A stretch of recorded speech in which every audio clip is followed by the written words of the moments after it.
Orúkọ mi ni Her Spiritual Majesty Queen Dr. Mrs.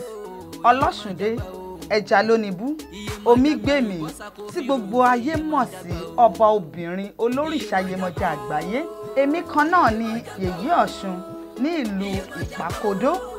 Èmi ni Yèyé Ọ̀ṣun Ṣẹlẹ̀wò ní ìlú Ìgbògbò. Èmi kan náà ni ọba obìnrin Yemọja Ọbàtálá ní ìlú Ilé Ifẹ̀ Òǹdáyé níbi tí ojúmọ́ ti mọ́ wá ní ìlú bàbá wa Ọ̀ọ̀nìrìṣà.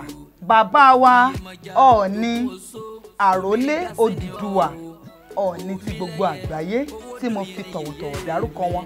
Mo ṣe kábíyèsí o, mo ṣe kábíyèsí o, mo ṣe kábíyèsí o fún bàbá wa olórí gbogbo ládéládé. Mo dúpẹ́ lọ́wọ́ Elédùmarè, mo dúpẹ́ lọ́wọ́ Ẹlẹ́dàá nítorí pé Ọ̀rúnmìlà ló sọ báyìí wípé alólómi alòlómi àti wáyé gúnugún àti rọ̀rùn àkàlàmàgbò ojúro gúnugún tó kì í dá fólómi tútù eléyìí tí ń ṣayé àgbọ́n mi règún.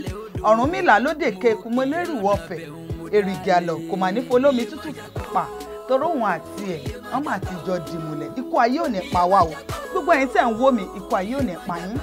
Ẹ̀rí bá ti ṣe ẹ̀rọ náà gbégbà. Èmi Yemọja àgbáyé yín náà ni.